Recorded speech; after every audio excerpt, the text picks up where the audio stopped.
बिना एक भी गोली चलाए दुनिया के सबसे बड़े साम्राज्य को उखाड़ फेंकने की बात, मतलब किसी फिल्मी कहानी जैसी लगती है ना? बिल्कुल। और इसीलिए आज इस डीप डाइव में हमारे पास जो ये हिस्टोरिकल डॉक्यूमेंट्स और नोट्स हैं, हम उनका विश्लेषण कर रहे हैं। हमारा मिशन है 1915 से 1947 के गांधी युग को समझना। हाँ, जब 1915 में गांधी जी भारत आए तो उनका जो ये सत्य, अहिंसा और सत्याग्रह का फॉर्मूला था। मुझे तो ये किसी सॉफ्टवेयर अपडेट की तरह लगता है, मतलब जिसने पूरी आजादी के मूवमेंट को ही रीबूट कर दिया। एकदम सही उपमा है।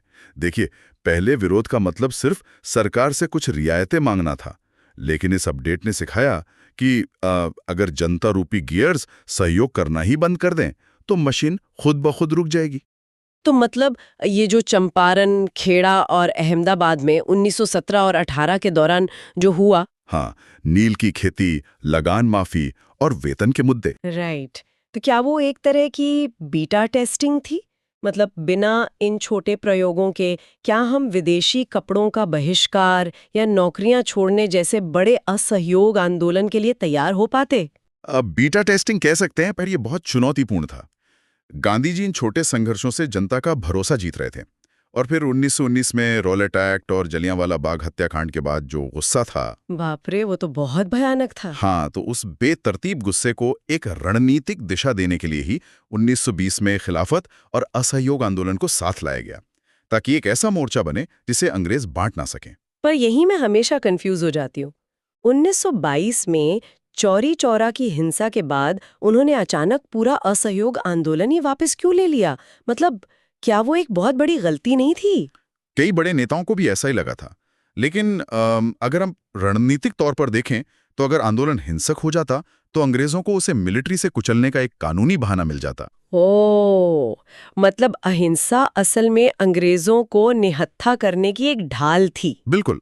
वो कदम पीछे खींचना असल में आगे की लड़ाई के लिए अनुशासन तैयार करना था। अच्छा, तभी 1928 में साइमन कमीशन का साइमन गो बैक से कड़ा विरोध हुआ और फिर 1929 के लाहौर अधिवेशन में सीधे पूर्ण स्वराज की मांग हुई। हाँ, और फिर 1930 का सविनय अवज्ञा आंदोलन देखिए। दांडी मार्च, मुझे हमेशा लगता है कि विरोध के लिए नमक जैसी चीज को चुनना उस जमाने का सबसे शानदार रणनीतिक मास्टर स्ट्रोक था। एकदम, क्योंकि नमक तो एक गरीब किसान को भी चाहिए और अमीर व्यापारी को भी। सही कहा। इस एक मुद्दे ने पूरे देश को जोड़ दिया। लेकिन हमारे नोट्स बताते हैं कि लड़ाई सिर्फ बाहरी सत्ता से नहीं थी। 1932 का पूना पैक्ट इसका सबूत है, जहां बी.आर. अम्बेडकर और गांधी जी के बीच, हाँ, जहां आरक्षित सीटों पे समझौता हुआ था ना, ताकि समाज बटे नहीं। गांधी जी का उपवास एक भावनात्मक दबाव था, जिसने दलितों का प्रतिनिधित्व भी सुनिश्चित किया और समाज को भी एक रखा। इसी एकजुटता का नतीजा 1935 का अधिनियम था, जिससे प्रांतीय स्वायत्तता मिली। और इन सबने मिलकर उस आखिरी प्रहार का रास्ता तैयार किया।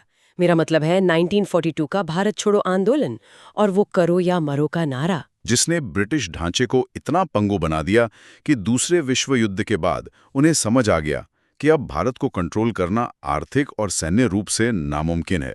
और इसी टूटती मशीनरी का नतीजा था 1946 का कैबिनेट मिशन और 1947 की माउंटबैटन योजना। हाँ, कोई अचानक लिए गए फैसले नहीं थे, बल्कि उसी दबाव का परिणाम थे जिसने 15 अगस्त 1947 को हमें आज़ादी दिलाई। वाओ, ये सफर वाकई दिखाता है कि अनुशासन से बड़ी ताकत को झुकाया जा सकता है। खैर, आज की चर्चा खत्म करने से पहले श्रोताओं के लिए एक सोचने वाली बात है। जरा सोचिए, अगर 1922 में चौरी चौरा के बाद वो आंदोलन वापस न लिया जाता, तो क्या सब उसी वक्त हिंसक होकर बिखर जाता, या फिर क्या उसी कदम पीछे खींचने की कड़वाहट ने लोगों को मानसिक रूप से मजबूत किया? बिल्कुल, क्या उसी ने जनता को 1942 के करो या मरो वाले अनुशासन के लिए तैयार किया? इस पर जरूर विचार कीजिएगा।